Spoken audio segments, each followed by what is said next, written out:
Welcome to the weekend. We'll have a rerun today, and I'll add a quote. So grab your favorite cuppa, settle in, and let's see what we have. Welcome back. Today we have a word that's beyond happy. We'll look at the phone book, the sewing machine, a song, and a quote.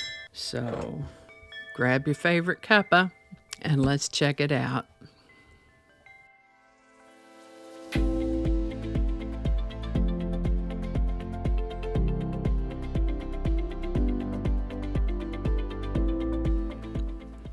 Hi there, and welcome to This Day in History for February 21st.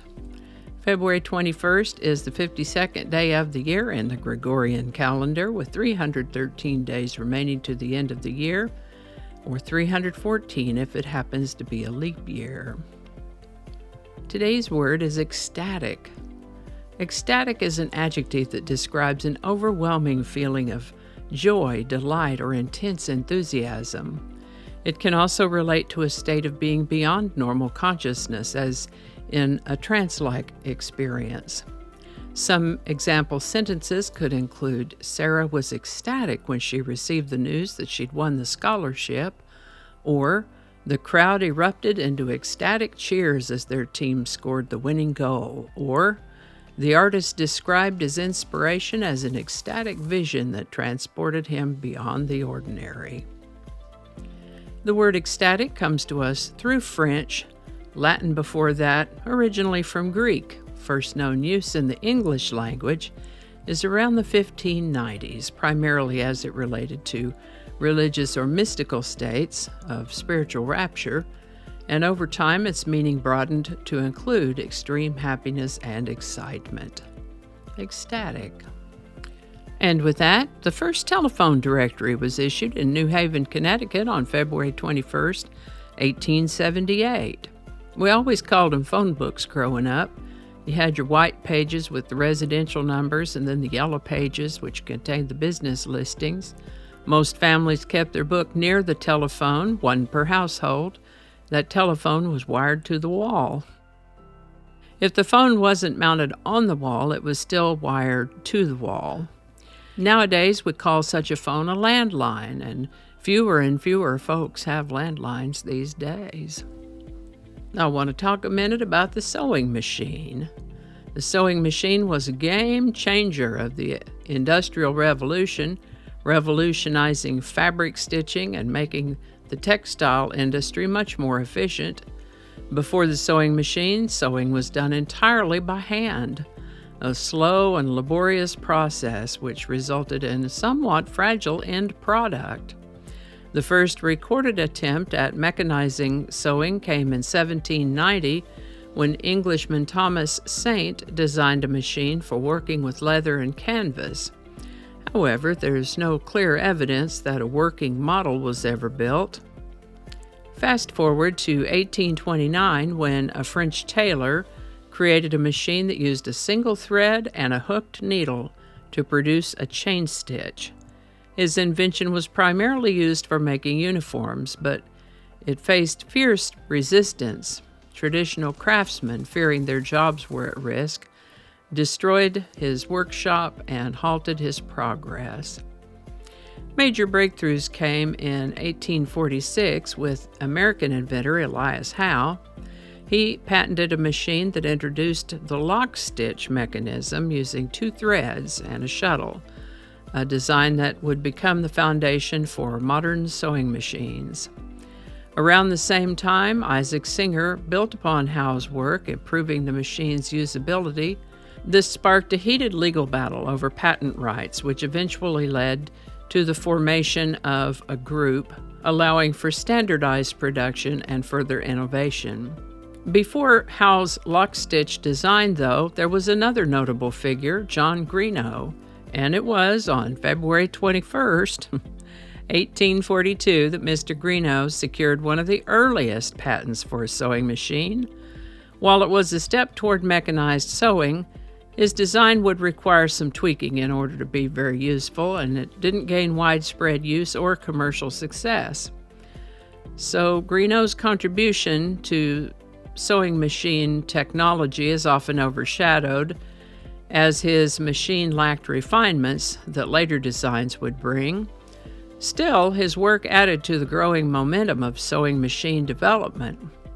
And by the time Elias Howe's lock stitch model came along, inventors like Greenough had already laid some groundwork.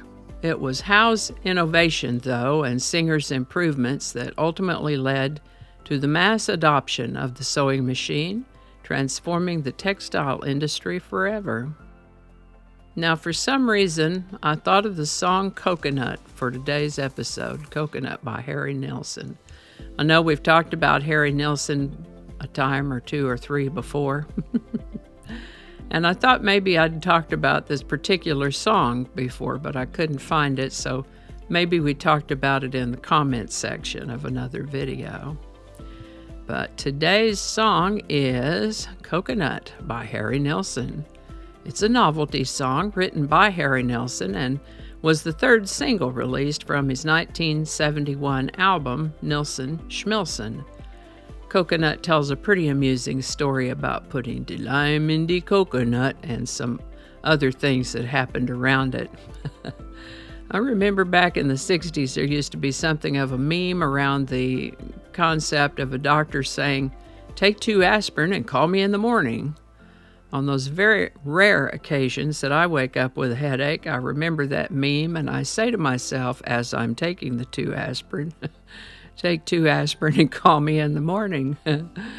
In the case of this song, it was "De lime in de coconut." Coconut made it into the top 10 in the U.S. and in Canada, the top 100 in the U.K. Pretty cute song. I do wonder what made him think of it. It's been covered by other artists and enjoys some attention in popular culture, from the Muppets to a Quentin Tarantino film and an episode of House. Coconut by Nilsson. Link in the description. Well, wasn't that fun? Alrighty, well, speaking of the post office, I've received bits of mail now and then, and when you send me mail, if you'll let me know whether it's okay to read what you've written online, I'll be happy to do that. I always enjoy the pieces you send me. I've gotten some of the sweetest notes before from viewers, and I would love to share them with the wider world, but only if I have permission to do so. So, as I wrap it up today, let me leave you with a quote by Albert Einstein, who said, "I have no special talents. I'm only passionately curious." I can relate. How about you? Alrighty. Y'all be good to each other. I'll see you next time. And I think that's going to do it for us today. Thank you so much for watching. Consider subscribing if you haven't already. Feel free to share this video with a link in your email, messaging, or social media. If you enjoy this series, you can check out the playlist that contains these videos. I'll put a link to that in the description. That playlist lives on YouTube, so for other platforms, I'll include a link to my blog page. It's called No Really. You can also find me on Rumble, BitChute, and Odyssey. All those links in that description. Alrighty, that's all I can think of right now. Thanks again, and I'll see you next time.